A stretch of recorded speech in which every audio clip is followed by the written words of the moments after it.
There's a lot of darkness in this world. That's a lowercase d dark, mind ya. There's also the capital D kind, but that's another kinda thing altogether. Now, some people tell ya that it's the big darkness that you gotta watch out for, and in some ways they'd be right. Could I agreed with them on that a long time before a good friend of mine went and showed me just how far down the crazy rabbit hole goes. Demons, vampires, all that monster madness bullshit. Turns out it ain't quite as much malarkey as you're rational-minded like ya to believe. That enormous darkness, well, that's biblical, end of the world type stuff.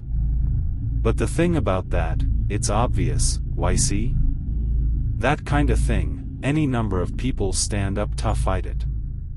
It's basic human survival. SWHY there's so many damn zombie uprising fantasies out there, everybody wants to grab their shotgun and go get them some sweet hot action. Goddamn masturbatory is what it is. And that's why there ain't no way in hell the world'll ever end that way. We'd know that if we just pay attention. Society and culture's got any number of references to the little darkness being the one to get ya. The world won't end in a bang but a whimper. The road to hell is paved with good intentions. And my personal favorite, the devil's in the details. This is a story about those details, and that devil.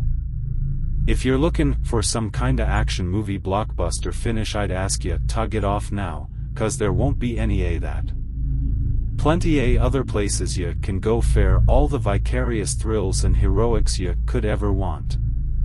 I'd encourage you to do so. All you're gonna do is just be making my point for me. Big evil's exitin' and stimulates the imagination, but people can't be bothered with the little one. SWHY it's so damn insidious. Anybody still here? Then let's set the stage. A few years back I was in a pretty bad way. My only boy Billy'd been killed on his way home from basketball practice by a junkie looking to make a quick score. I live outside of Philly and such things still aren't unheard of, though they're a lot less common nowadays, thank God. Anyways, my boy was dead and his mom and I ended up splitting up soon after due to the stress. I managed to get myself fired from my job and most of my days were spent either crawling out of the bottom of a bottle or searching around, seeing if I could get a line on his killer. Most of the time both. Well, one day I found the bastard. Punk was crashed at a flop house, high out of his mind, sprawled on a mattress stained with dirt and God knows what else. I walked up to my boy's killer, and considered him. He was young, only a few years older and Billy probably, jaw covered by a little scraggly yellow beard. He was wearing this stupid knit cap, a whole bunch of striped colors. It's how I knew fair sure I had the right guy. That cap was the only detail the one witness of my boy's murder could remember. I grabbed the filthy pillow lying next to him and set it atop his glazed face before pulling out my .45 to finish the deed. I sat there for what felt like forever but was probably only a minute or two, the barrel of my gun making a depression in the pillow where I was pushing it down against his forehead. It's not like we were the only people in the room, all around me were a bunch of other junkies crashed in various stages of fucked up. But at the same time it was just him, and me, and the gun. My hand was shaken, from fear, and rage, and adrenaline, and there was this little kernel of blackness somewhere inside my chest just screaming at me to pull the trigger. And somehow, some way, I didn't. I stumbled out of that crack house feeling like a balloon that's had all its air let out, just totally drained. It ain't that I never killed before, got plenty that in a handful tours to Iraq. But this would have been the first time I committed murder, and brother, if you don't think there's a difference then you need to spend some more time thinking on it. So, by the grace of God or just dumb luck, I managed to save my soul from the devil for another day. The experience managed to scare me straight, the thought of what I'd almost done and what my life had nearly turned into enough to make me wanna puke. I vowed then and there I was gonna make a change. Fast forward about 12 months. Ever so gradually I'd managed to pull my life out of the gutter. I'd cut back significantly on the drinking and thought about going to meetings in the basement of the local church, but ultimately decided against it. I figured I had it under control and really didn't feel like sharing my story just yet. Things kept getting better, and after a few months I even got a job as a security guard for this hoity-toity high school down the main line. About that time's when Johnny gave me a call. I was good friends with the guy Jack, or at least had been back in the day. We'd broken our teeth in the army together, gone through basic and the first deployment in the same unit, thick as thieves.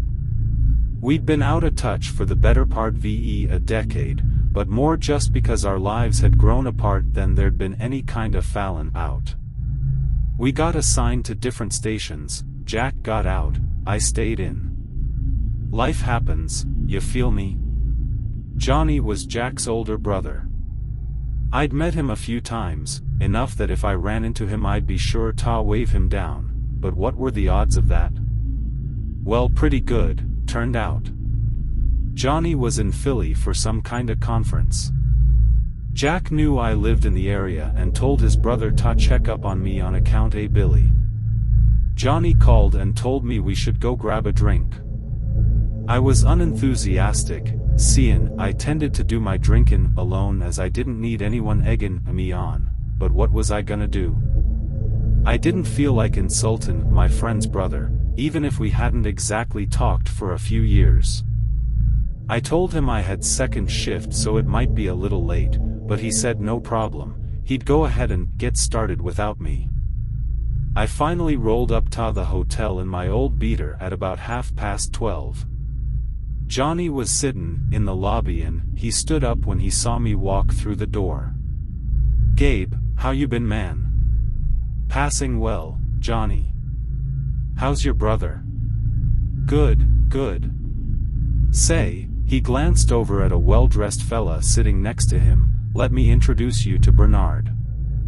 Bernard was the living Webster definition of Eurotrash.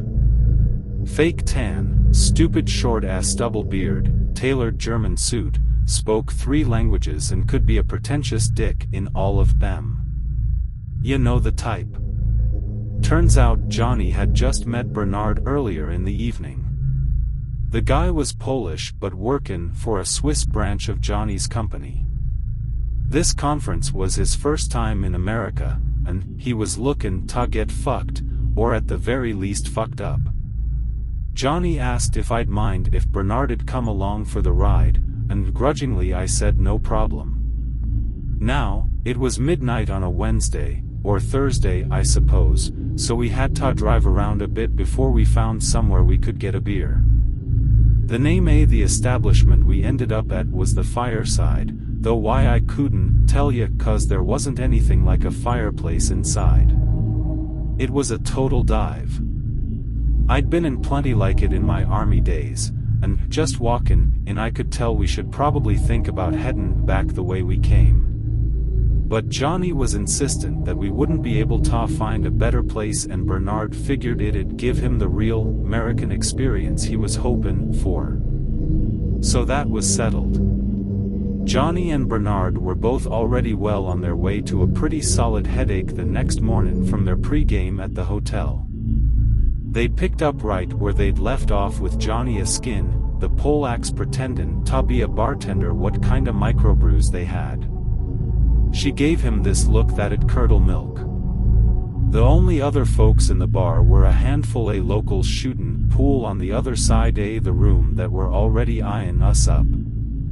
I felt the hairs on the back of my neck start to stand up, a feeling I was all too familiar with from my time in Sodder City. "Johnny, I seriously think we need to think about going." "Ah, come on, Gabe. One drink." Fine, I nod at the barkeep, 3 buds. She gave me something like a smile on a barracuda before setting 3 red and white cans in front of us. And so we settled in. Johnny and Bernard tried to explain to me exactly what it was their company employed to do. Johnny told me how Tiffany was pregnant with their second and he was sure this one be a boy.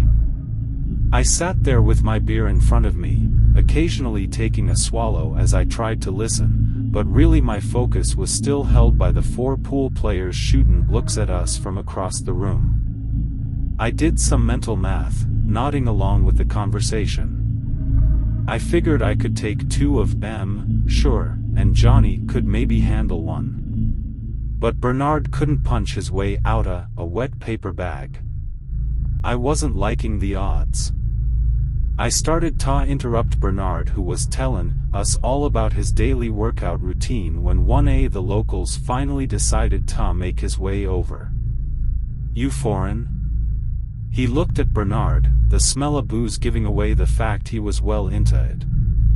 From experience, I could tell he was looking for a fight. "Bernard here's from Switzerland," Johnny said. Actually, Bernard slurred, "I'm from Poland." "Well shit," our new friend grinned maliciously, "my wife's half Polish." "Hey, asshole," he turned to Johnny, "why you gonna say he's Swiss if he's a Polak? You can't go around disrespecting people like that." The booze slowed Johnny's normally quick wit. "I mean, he works in Switzerland." "Nah, it's all right, the tough was smiling with his teeth, "I gotcha." "Hey, Bernard, was it? You wanna come out back with me and have a cigarette?" Bernard was on his slightly swaying feet immediately. "Bernard, buddy," I looked at him, "I think we need to get going. You guys have the conference in the morning, dot." He rolled his eyes.